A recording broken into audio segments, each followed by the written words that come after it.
Bien, continuamos con más y vamos al análisis. Saludo con gusto al economista, el doctor Raimundo Tenorio. ¿Cómo estás, Raimundo? Bienvenido. Buenas tardes.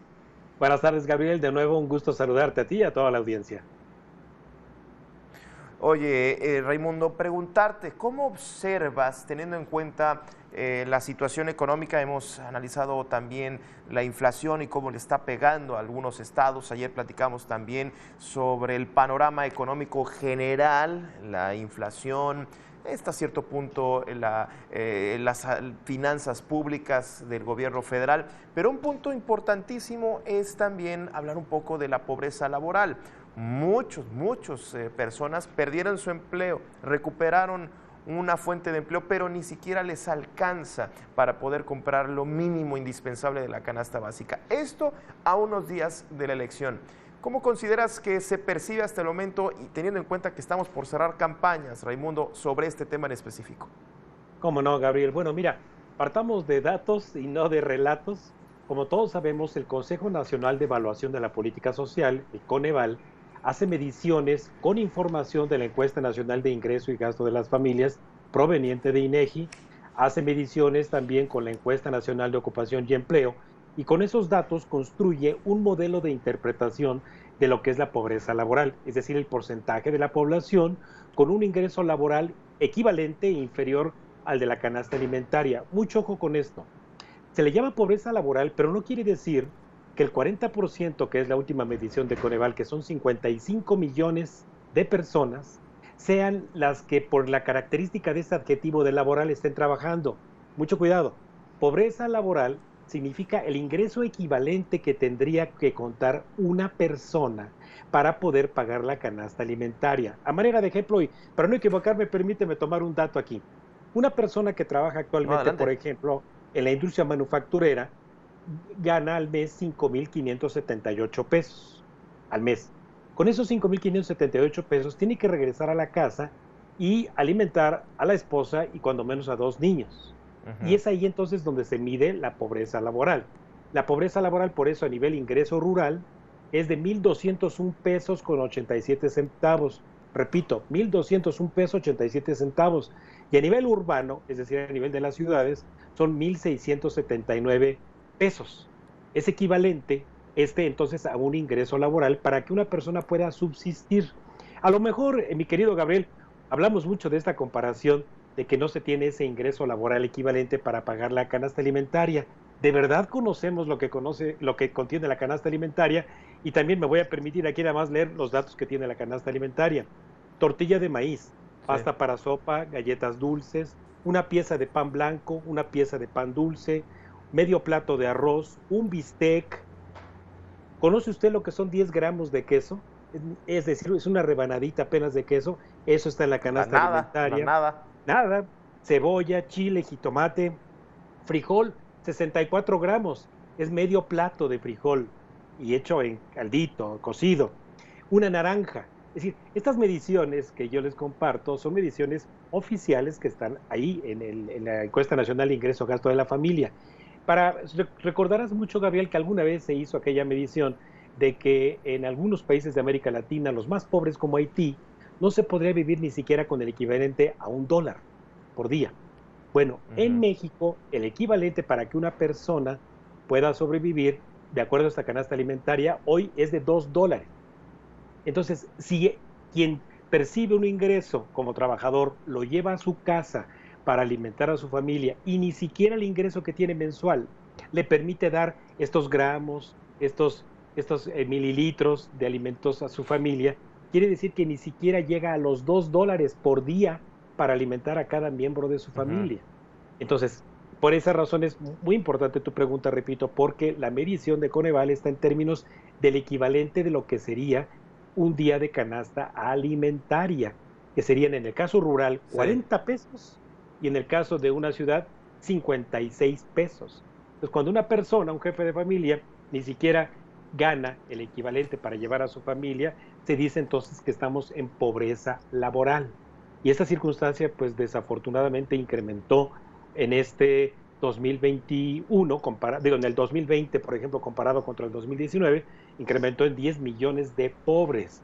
justamente en las mediciones de Coneval, Ujú. que no tiene ni siquiera el equivalente a un ingreso que le permita alimentarse.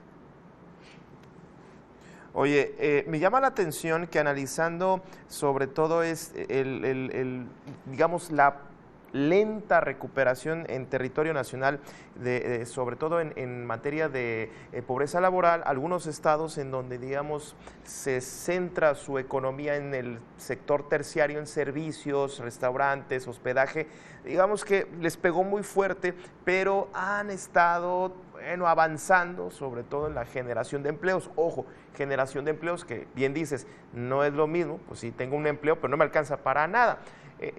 ¿Cómo sientes que se va dando, cómo percibes que se va dando en los distintos extremos del país? Porque pues en algunos estados más industrializados quizás se puede hablar de que va disminuyendo la pobreza laboral, pero en otros no. Es decir, una política general pues como que no aplica para una región de México y para otra sí. ¿Cómo percibes Así eso?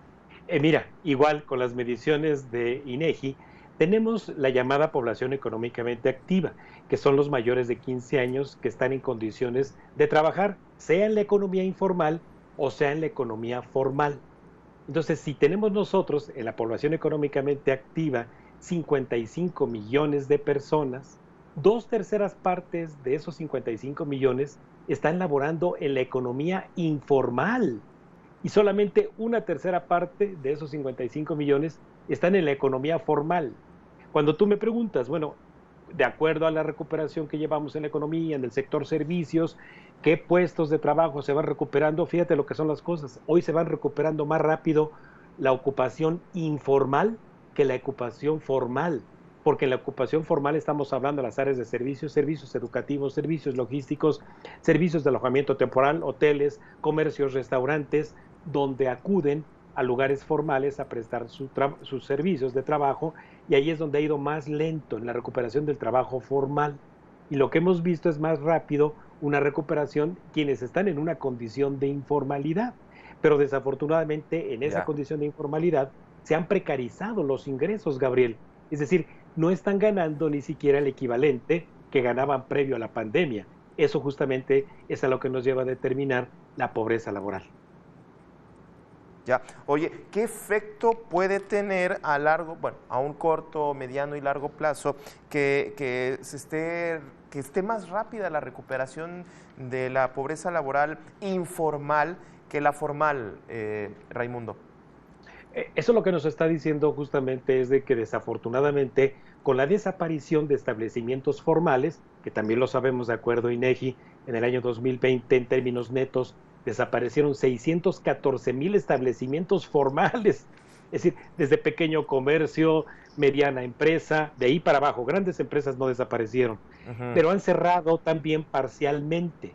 Entonces, medios turnos, ¿verdad? Están a medios turnos, no hay segundos turnos, ha habido paros técnicos también. Entonces, esa condición de formalidad ha hecho que las personas que tienen un puesto de trabajo formal no hayan alcanzado todavía a regresar a sus puestos de trabajo. De acuerdo a cifras de INEGI, todavía son 2,700,000 personas que no regresan a esa condición.